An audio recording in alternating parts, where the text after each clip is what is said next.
Saan nga ni mama na magsara nga na itong tindahan nga namin kasi anong oras na nga to, tumuwi na nga rin yung bantay nga namin at sigurado nga ako na magugulat nga si mama pagbukas niya nga nito bukas kasi talagang inubos ko na nga yung mga tinda dito.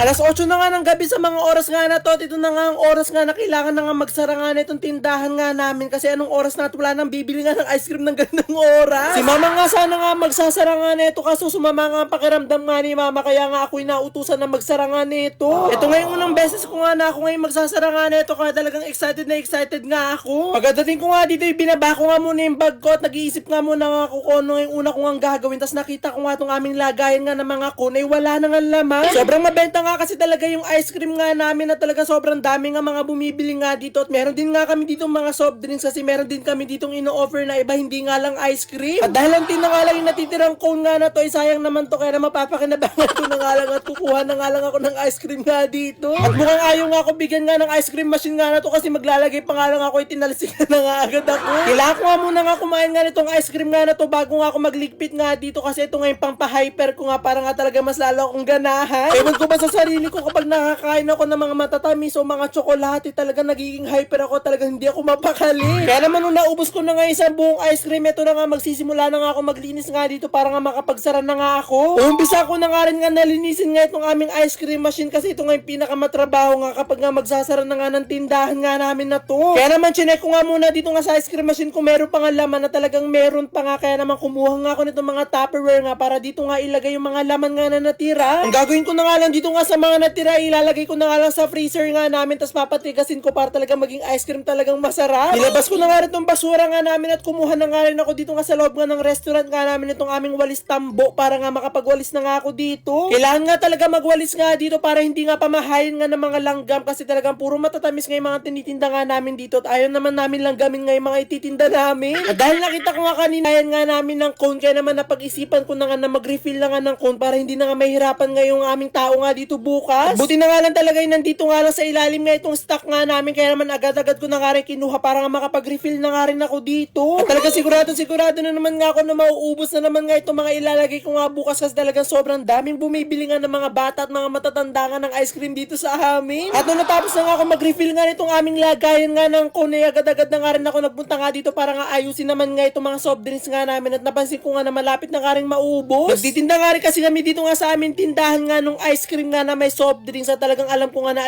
alam nyo yun kaya talagang mabenta nga sa amin yun. At dahil onti na nga yung laman nga na soft drinks nga na to kaya naman ako na nga yung makikinabang nga dito at ako na nga ang iinom. Bukas nga kasi magre-refill na nga rin sila mga neto kaya talagang deserve ko na nga inumin nga itong konting nga na natitira dito na soft drinks. At naayos ko na nga rin itong mga soft drinks at nakapag-refill na nga rin ako nitong mga cone. Sisimulan ko na nga rin nga ang paglilinis kasi anong oras na nga rin ito. Matapos ko nga maalis nga lahat nga ng laman nitong aming ice cream machine ngayon naglagay nga lang ako ng sobrang dami nga dito ng tubig kasi ganito nga siya linisan talagang kailangan mo nga siyang i-drain nga hanggat maging clear nga yung tubig. Kaya talagang naglagay nga ako ng isang damakmak nga na tubig nga dito. Talagang inis-is ko na nga rin yung sa ibabaw para talaga maging mas malinis nga itong aming ice cream machine. At ito na nga ready na nga itong ice cream machine nga namin bukas ulit pagbukas nga neto kasi talagang malinis na nga siya at ready na nga ulit siya lagyan nga ng mixture. Pagkatapos ko nga malinis nga yung ice cream machine ngayon naglampaso na nga rin ako dito nga sa sahig kasi kailangan nga to para hindi nga lang gamin nga dito nga sa pwesto. Hindi nga lang ako sa loob pa nagpunas ka ng malala talaga nagpunas na nga rin ako dito nga sa labas para nga maalis nga dito yung mga alikabok na nandito nga sa bintana. At nung natapos na nga ako maglinis nga dito nga sa labas ay pumasok na nga ako para nga kunin nga itong listahan para nga makita nga yung sales namin at ma-check ko nga kung ilan pa nga yung mga stocks namin. Kailangan nga kasi i-check nga yung mga stock nga para talaga hindi nga maubusan at talagang bigla ko nga naalala na hindi pala ako marunong sa mga ganito. Natapos na nga ako sa mga gawain ay kinuha ko na nga rin itong benta nga dito. Talaga nakuha na nga ni mama nga yung benta nga kanina. Talaga nakabenta pa nga kami ng 2,000 ngayong gabi. At akala ko nga tapos na nga yung mga trabaho ko pero nakita ko nga na talaga meron pa nga mga dumi-dumi nga dito nga sa labas kaya talagang pinagwawalis ko na nga para nga maging malinis kayong harap nga nitong tindahan nga namin. Inumpisa ko na nga rin na ipasok nga dito yung mga gamit na kailangan nga ditong ipasok nga sa loob kasi pag hindi nga ito pinasok talaga mawawala nga ito dito sa labas. Okay na nga dito nga sa loob kaya naman pinagtatanggal ko na nga lang yung mga saksak nga dito. Chinecheck ko nga rin kung meron pa nga nakasaksak para nga bago nga ako umalis talagang panatagay yung loob ko. At akala ko nga talaga yun na nga lang yung mga ipapasok nga sa loob yung pala meron pa palang tatanggalin rin dito nga sa labas para ipasok din dito sa loob. At talagang naisara ko na nga itong tindahan nga namin. Bigla ko nga nakita nga sa likod ko nga itong aming machine nga ng Tecnia na talagang hindi ko pa naipapasok. At talagang lagot nga ako kay mama kapag nga nawala nga ito kasi napakamahal nga ng machine na to. At isa pa talagang napakabenta nga nito.